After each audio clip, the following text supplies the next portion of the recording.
ទាំងអស់គ្នាដឹងថាមូលហេតុអីបានគេដាក់ចំណងជើងរឿងនឹងថារៀមកេអត់មូលហេតុរឿងហ្នឹងគឺវាអញ្ចេះបន្ទាប់ពីហនុមានជូនកូនរបស់ពិភេកទៅដល់ក្រុងលង្កាហើយត្រឡប់មកវិញព្រះរាមហ្នឹងបានប្រជុំជាមួយនឹងកងទ័ពរបស់គាត់ជាមួយនឹងសេនារបស់គាត់ប្រជុំថាគាត់បានមើលផ្លូវហើយឃើញផ្លូវទៅក្រុងលង្កាហ្នឹងត្រូវហុំព័ទ្ធដោយសមុទ្រមានសមុទ្រជាឧបសគ្គអញ្ចឹងណាអញ្ចឹងក៏សួរថាតើមានអ្នកណាមានយោបល់អីសម្រាប់ធ្វើការឆ្លងទៅកោះក្រុងលង្កាហ្នឹងអត់ស្រាប់តែហនុមានហ្នឹងគេស្នើទៅថាចេះថាគេសូមបរិយខ្លួនឲ្យធំស្មើនឹងកបិលមហាព្រំហើយបឺតយកទឹកសមុទ្រហ្នឹងចូលក្នុងពោះដើម្បីឲ្យកងទ័ពរបស់ព្រះរាមកងទ័ពស្វាហ្នឹងបានធ្វើដំណើរឆ្លងទៅអញ្ចឹងណាប៉ុន្តែព្រះរាមគាត់និយាយថាគាត់គឺជាមនុស្សធម្មតាគាត់ទៅបង្ក្រាបយក្សដោយយក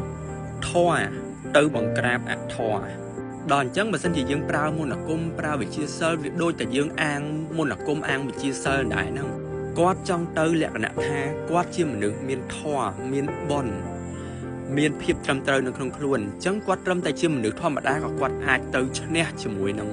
ពួកអធម៌ពួកគ្មានបុណ្យពួកមានតែបាបបានដែរអញ្ចឹងណាចង់ឲ្យគេចាំថាអញ្ចឹងយើងត្រូវតែធ្វើល្អមានតែអំពើល្អមានតែភាពត្រឹមត្រូវទេទើបអាចយកឈ្នះបានគ្រប់យ៉ាងបដ គាត់ក៏សួរថាមានអ្នកណាមានយោបល់ផ្សេងក្រៅពីហនុមានអត់មានគ្រូបាអាចារ្យមួយហ្នឹងគាត់ផ្ដល់យោបល់ថាខ្ញុំសូមណែនាំឲ្យព្រះរាមជូនសិលាយកទៅរៀបត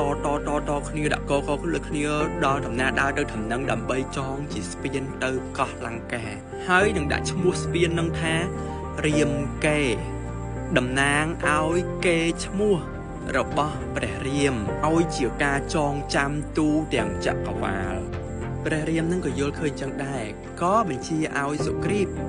ទៅដឹកនាំកងទ័ពស្វាទាំងអស់ឲ្យដើរប្រម៉ែប្រមូលជូនសិលាយកមកត្រៀមតគ្នាដើម្បីជាផ្លូវជាស្ពានទៅក្រុងលង្កា